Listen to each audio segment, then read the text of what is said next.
Namaskar.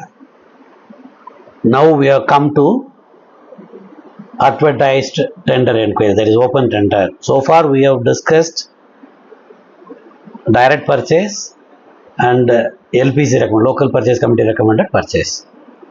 And we have also discussed about what are the types of quotations that can be obtained.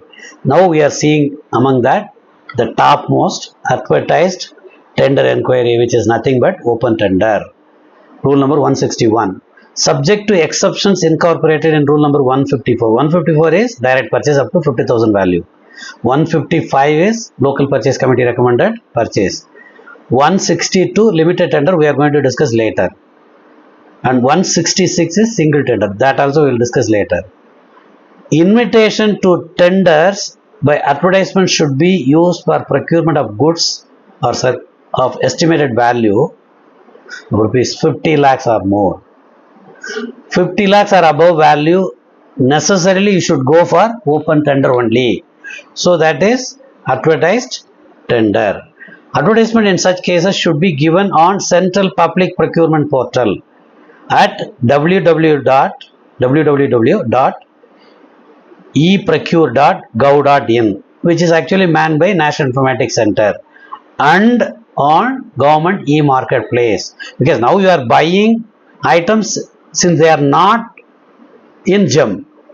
Now when you release that, you put it on the gem also from your supplier side, from your purchaser side, buyer side.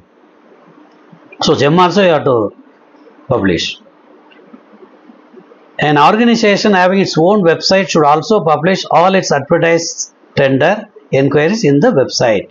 Suppose if your department has got its own website, so your tender should be published in that also, apart from publishing in CPPP and GEM also. So you are releasing it in three modes. Three websites. One is CPPP, another is GEM, another is your own department's website. The organization should also post the complete bidding documents in its website and on CPPP to enable prospective bidders to make use of the document by downloading from the website. So you need not print and give, they can download. The advertisements for invitation of tenders should give the complete web address from where the bidding documents can be downloaded. So because how will they get it? Earlier and all they will print and sell it. Not required. You can now, even now also you can put some charge and then ask them to download. There is nothing wrong. The department will decide in advance. In order to promote wider participation and ease of bidding, no cost of tender document may be charged. It is not mandatory. Normally it is free. If there is a lot of work involved in your tender document, you can charge nominally also. Or the tender document downloaded by the bidder.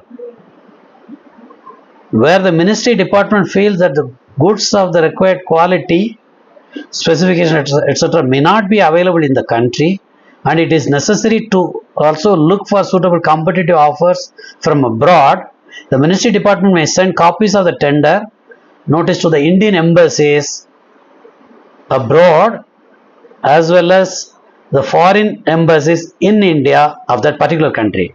The selection of the embassies will depend on the possibility of availability of the required goods in such countries. So you need not send to all the missions. Wherever you have information they are available in the country, those countries you can send to their embassies and to our missions in their country, both the places. In such cases, e-procurement as per rule number 160 may not be insisted. So since you are sending to other countries also, so this mandatory purchase from CPP is not required. Reason is they will send directly. Of course, closed tender. But if local agent is there, they will have to come through CPP only. Okay. Ordinarily, the minimum time to be allowed for submission of bids should be 3 weeks from the date of publication of the tender notice. The day you publish, from that date, complete 3 weeks must be there. Or availability of bidding documents for sale. Whenever you are starting issuing tender document, from that date 3 weeks, whichever is later. So you give 3 weeks time, but you issue the tender document only after 2 weeks, but then you are giving only 1 week, which is wrong. So that is why they are given, if you are giving a tender document separately, 3 weeks from that date, whichever is later. Okay. Or availability of bidding documents for sale, whichever is later. Okay.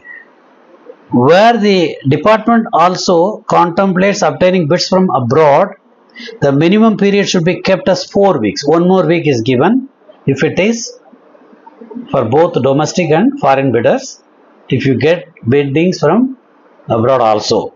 So minimum 4 weeks is required if there are bidders from abroad, right? But these 3 weeks conditions, can it be relaxed? Normally it cannot be, but under emergency there are certain rules. We will discuss in the appropriate rule. Thank you. We will see other tenders and all. And tender document details, I will release separate video for that, including bid security and all those things.